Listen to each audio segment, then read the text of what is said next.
Yep, I think we're on. Good afternoon, everyone, and welcome to this remote meeting of the South and West Plans panel. My name is Councillor Caroline Gruen, and I'll be chairing today's meeting. The South and West Plans panel deals with applications from the south, northwest and west of the city, and the aim of the panel is to hear all the relevant information from applicants, members of the public and council officers to help members of the panel to make their decision. I'd like to start the meeting today by confirming that this meeting of the South and West Plans panel meets the requirements of the Council's constitution, even though members of the panel are in remote attendance.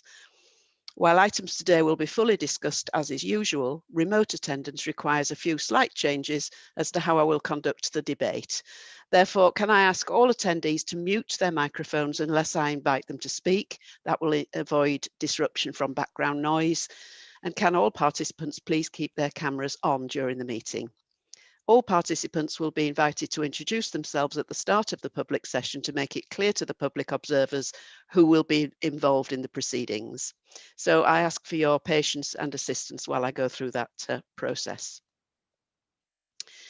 I also want to apologise to you all because this is our last meeting before Christmas, and unfortunately I can't get mince pies over the net, so I'm afraid you're going without your mince pies this year. I do apologise for that. Perhaps we'll make up for it in future years.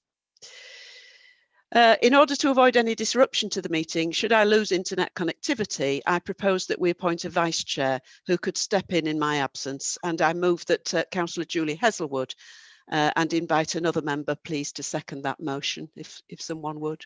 Happy to Thank you. second, Thank you, Councillor Brooks. Sorry, I saw Councillor Brooks' indication first. Thank you. I will take a vote by assuming your silence as approval, so I'll just wait for 5 seconds for that to happen.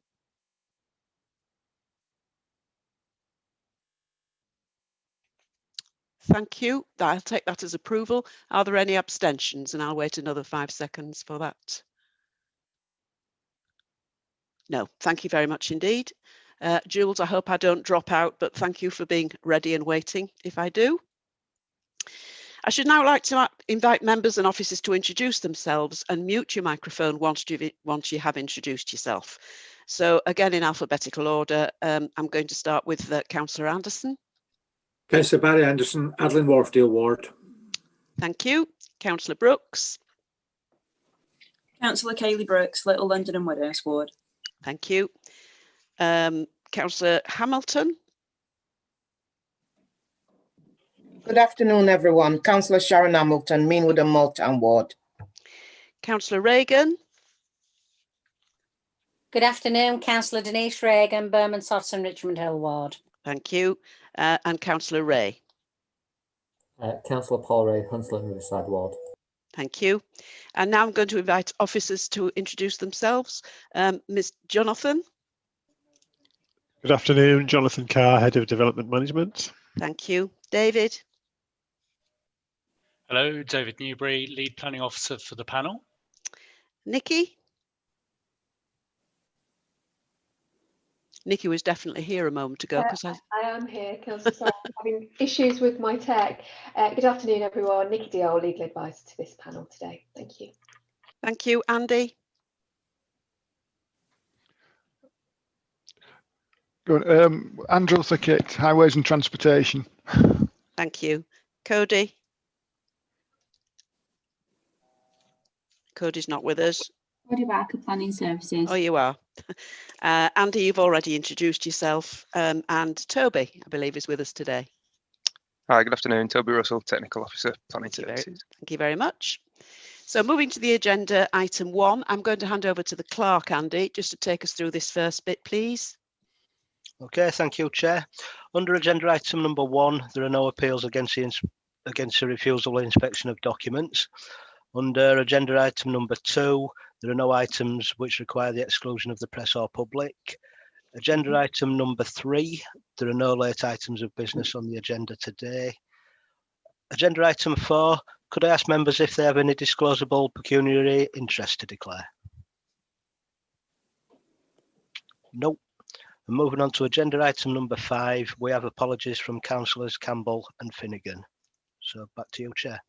Thank you very much. So item number 6, the minutes of the previous meeting held on the 29th of October. Do members accept that these minutes are a true and correct record?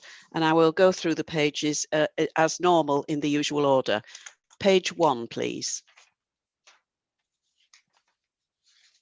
That is actually page 5 of your packs. So I'll use the page number in your packs if you're going through the pack as we speak. So that was page 5. Page 6, please. Page 7. Page 8. And the final page, page 9. So I'll assume again that silence is... Move them, Chair, move them. Move on, thank you very much. Okay. Right, so are there any matters arising from the minutes? And I'll just pause 5 seconds for anybody to raise anything. No. Okay, so we're now on to item number 7, application for the erection of a detached dwelling in Chevin Nurseries. And it's over to Carol when you're ready, Carol. Thank you, Chair. The application today, as you can see on the screen, is the erection of a detached dwelling at the site formerly known as Chevin Nurseries, which is on Carlton Lane in Newham. The application is brought to members today at the request of Councillor Campbell. Can I have slide number 3, please? This is the OS showing you where the site is. You can see it marked red on the plan in front of you. You note on this plan that there is buildings on the site. They are no longer present there. They had greenhouses on previously. There are some images later on that still show the greenhouses on site, but there's nothing left on the site now except a shed and the odd small building. Whilst we're on this plan, I just want you to take a note of the fact that there's a house next door called Delphew. There's a house beyond that called High Fields, and then there's a gap that you can see that says Home Farm Cottage. The reasons why I want you to look at those is I need to give you a bit of history to the site and the surrounding area. So as I've already said, the site now has very little buildings on the site, and it was a low-key market garden nursery, which closed in 2017. The application site has had 3 previous refusals. The first one was for 6 houses, the second was for 4 houses, and the last refusal in 2019 was for 1 house. This application for the 1 house was refused by the council officers for 3 reasons, and they were the impact on the greenbelt, the dwelling being out of character with the area, and the dwelling being in an unsustainable location. This application went to appeal. Now, at the same time as this application went to appeal, there was a site 3 doors down, which on that plan is referred to as Home Farm Cottage. If you can see that, it's to the right-hand side of the application site. Now, this site had previously had a refusal in 2012 for a house on the site, and this was refused again on greenbelt, an increase of traffic in an unsatisfactory location, unsustainable development, and the loss of open land. Now, this appeal in 2012 was allowed by the Planning Inspectorate, who didn't consider that considered it was an infill site within the greenbelt. However, a new application on this site came in 2019, and this was for a larger house. And this time, for officers to be consistent with the site in question today and the site a couple of doors down, officers refused the scheme on greenbelt, character of the area, and unsustainable development, which are the same reasons for what we refused a previous scheme on the application site. The inspector this year made a decision on both of these appeals within weeks apart. However, the inspector on the site at Home Farm Cottage supported the reasons for refusal, stating that he considered it wasn't an infill site in greenbelt, it was in an unsustainable location, and it did have an impact on the character of the area. In the case of the appeal on the application site, the Planning Inspectorate took a different view. They considered that the site was an infill in the greenbelt, and whilst it is in an unsustainable location, they didn't consider that 1 dwelling would have a detrimental impact. The inspector only supported the council on the impact on the character and the appearance of the area. Subsequent to this, the site at Home Farm Cottage had started development on their house in 2012. So they are now constructing the house that was allowed on appeal in 2012. Officers consider that these recent inspectors' decisions on this site are a material planning consideration that should be afforded significant weight. So the matters of greenbelt and unsustainability cannot be considered at this current time. And the issue with the application for us as officers now to look at is the impact of the development on the character of the appearance of the area, which is what I'm going to go through with you now. So if I can have the next slide, please. Number 4. So this is showing you an aerial of the site. On this aerial, actually, you can see that the buildings have been demolished with only a couple of buildings remaining on the site. And I think the next slide, slide 5, has a better aerial view of the site for you to see. So this is the site in question here, which is underneath what says County K9 Dog Groomers. So it's the opposite side of the road from there. And you can see the remains of what was a market garden nursery. Then you've got Delphi next door, which is the smaller house. There's a house beyond that to the right that was allowed an appeal, I think in 2002. And then you've got the gap where they're now constructing a house, which is the Home Farm Cottage appeal that I've been talking to you about already. Can I have the next slide, slide 6, please? This shows the aerial view looking the other way. So you can see that the site has a lot of hard standing to the front at the access side. The houses along this street scene are quite well set back from the road. There is a change in levels from the road up to the site, not significantly, but there is an element of change of levels. And then you can see the rest of the site has now just been left to overgrow. Can I have slide 7, please? This view, you can see the whole sign for Chevin Nursery on the right-hand side there. I think that's still there at the moment. This is the view that you get when you leave Carlton Lane, which Carlton Lane's the main road. And this is the view down the lane where the houses we've been talking about have been constructed. And you can just see at the end of the boundary wall and hedging on the right-hand side where the existing tarmac access to the site is. Can I have slide number 8, please? This is showing you the access nearer to the site. That's a shed that's still existing on the site. You can see some significant trees on the frontage here. They are to remain, which is good. And if you just look in the distance, you can just see the chimneys and the roofs of the 2 houses that are beyond this site. Can I have the slide number 9, please? That's the shed again. We're now moved beyond the site, and this is the shed on the opposite side view of the shed. And this is Delphi, which is the house adjacent to the site. So you can see how far back it's set from the street scene, and the new house that's going in will be in line with this. So it'll be set as far back as that property is. Can I have slide number 10, please? This is showing you the entrance from the other side. There's the shed. You can see the greenhouses on this because it was taken a couple of years ago, which have now been demolished on the site. And just in the distance on the right-hand side is Carlton Lane. Can I have slide number 11, please? And again, this is showing you the site before all the greenhouses and everything were removed. So the shed on the left-hand side is still there, but everything else on that image has now been removed, except the hard standing that was used as the car parking for the development. Can I have slide number 12, please? That's showing you Delphi again, which is the house adjacent to the site, and then it's showing you the house the other side of that, which you can see significantly bigger. When I show you these street scene views in shortly, you'll be able to see that the new house that's going up the opposite side of that is of a similar scale to the one it's adjacent to. Can I have slide number 13, please? So this is the application now. The red dotted line shows you the house that we won at appeal in terms of the character and the appearance.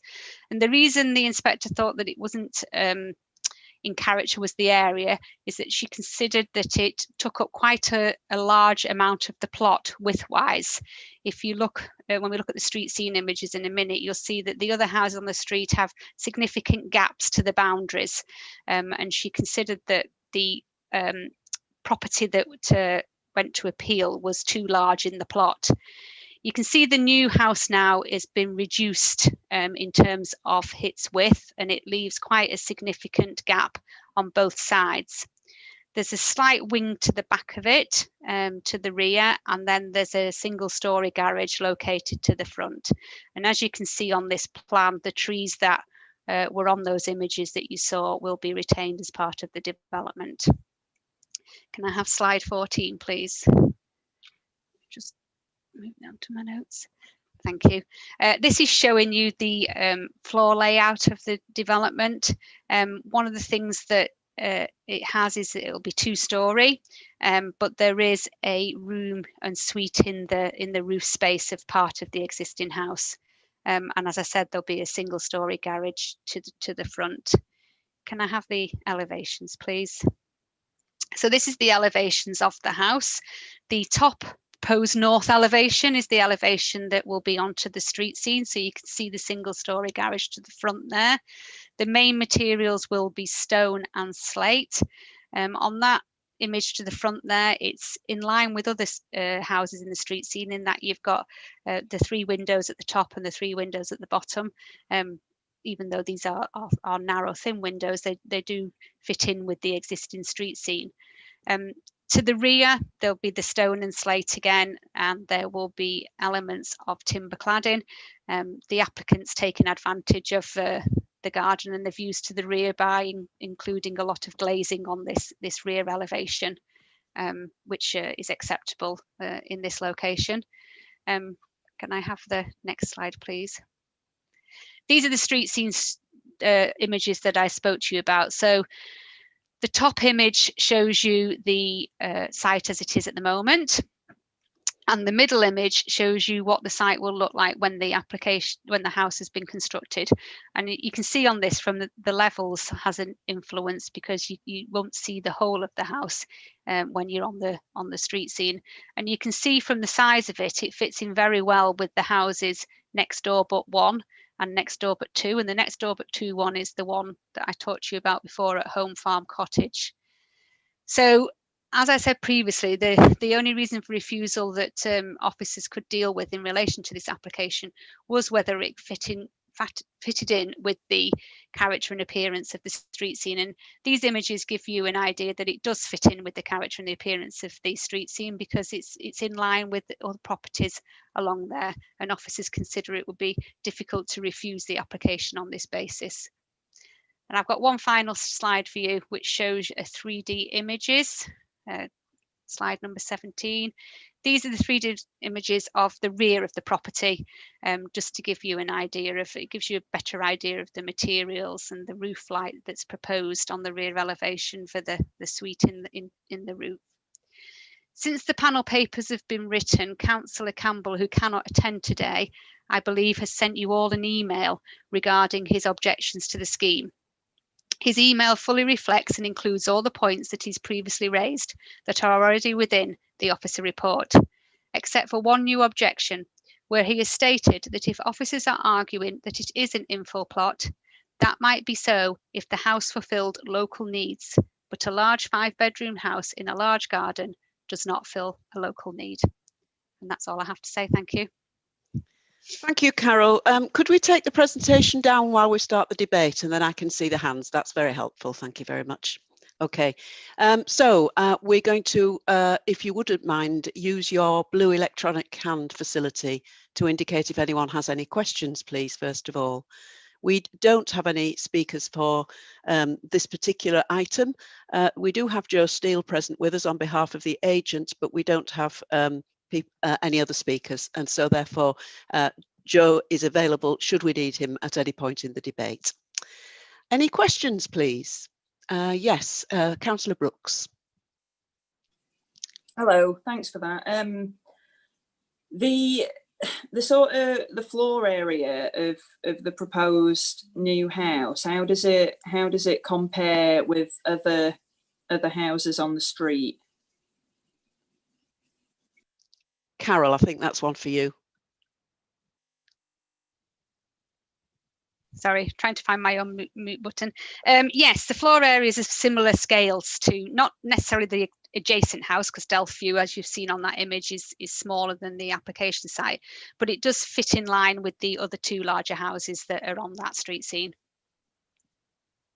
Thank you, Carol. Is that all right, Councillor Brooks? Would you like to ask anything further? No, thank you. Not Okay. at present. Any more questions? Okay, well, before we just move into the debate, David, the history of this site is very clearly set down in the paper, as are all the circumstances and decisions. But I think it's particularly important that members fully understand the frustrations that the officers have been faced with in coming to this view. Would you like to just go through the history again, just so that we're all absolutely clear what decision was made by who at what point, please? Yes, certainly, Chair. Well, actually, I'll start off then with the site that is down the road, but within a few plots down from this one. Back in, I think it was 2012, wasn't it, Carol? I think we had an application there which we refused. It went to appeal. That was for a house. That was refused permission. Went to appeal. The appeal was allowed in that instance. We then had two applications, one on the application site, which is Chevin Nurseries site, and one on the 2012 site, which is referred to in the appeal decision as, ironically, I suppose in some ways, as the building plot. Both those decisions, they were dealt with by different inspectors. Both decisions were issued in July of this year. They were issued within 9 days of each other. Both proposals concerned new houses on, in effect, what were vacant sites, although our site, of course, previously did have the nurseries on it. The building plot site, the plot down the road, the inspector dismissed that appeal and agreed with the council on all our arguments. The primary one of relevance to this being that it wasn't an infill site.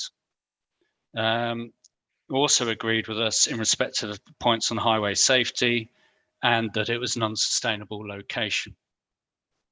And that was despite the fact that in 2013, an appeal for a detached house had been allowed on that site by a previous inspector. But this inspector came to a different view. So that was the building plot site, and that decision came out on the 1st of July this year. We then had the application, well, the appeal decision was issued for our site, the Chevin Nursery site, on the 10th of July 2020. This site is a bigger width than the building plot site, and the degree of separation between the neighbouring dwellings is also greater. What I mean by that is the gap between the flank wall of the adjacent properties is significantly greater. Nevertheless, the inspector didn't share our view in terms of highway safety concerns, noted the view in terms of that it's unsustainable, but said that one house, in essence, would not make a material difference. And I think it's fair to say that decision was reached in the backdrop that there was formerly a use on there and there were nursery on there, so there would have been some activity on there, and that's a balanced decision, or that would have gone into the balance. And then the final point the inspector disagreed with us on was the inspector came to the conclusion that this was an infill site, and therefore once she had identified that as an infill site, that's one of the categories of development which is planning policy says is acceptable in the Greenbelt, and therefore the inspector set aside our Greenbelt objection to the application. As a result of that, I think it was Carol actually wrote to the planning inspectorate pointing out the fact that we had two contradictory decisions that dealt with matters of principle on Greenbelt issues, and basically expressed some dissatisfaction with the decision-making process and the inconsistency of the decisions. We did receive a reply from the Planning Inspectorate, and the Planning Inspectorate, in essence, argued that each application was determined on its own merits, and that those decisions stood, as it were. So we had a position, obviously, where officers felt that there's an inconsistency, that the Greenbelt planning policy, although the inspector had issued a judgment, that that judgment was flawed, and had expressed that disappointment with that. And as a consequence of all of that, we're now here with you today with an application for on this site, and the recommendation heavily reflects the fact that we've got a recent inspector's decision, albeit that we disagree with that decision, but we've got that decision, and that that's a significant material consideration, and there's been no material change in circumstances, either planning policy wise or in terms of circumstances of the site, since July of this year, and that the applicant has had regard to the inspector's specific criticisms, has followed the advice of the inspector, as it were, and has amended their scheme accordingly, and hence we have a recommendation with you today for permission. Thank you, David, for that very straight, clear and honest account of the process to date. That's much appreciated by us. So can I open this up now, please, for comments and discussion? Anybody like to start us going? I don't see any hands. Ah, there we are. Councillor Anderson. I just wanted to say that I will be abstaining on this one for the reasons that I do think there are greenbelt issues.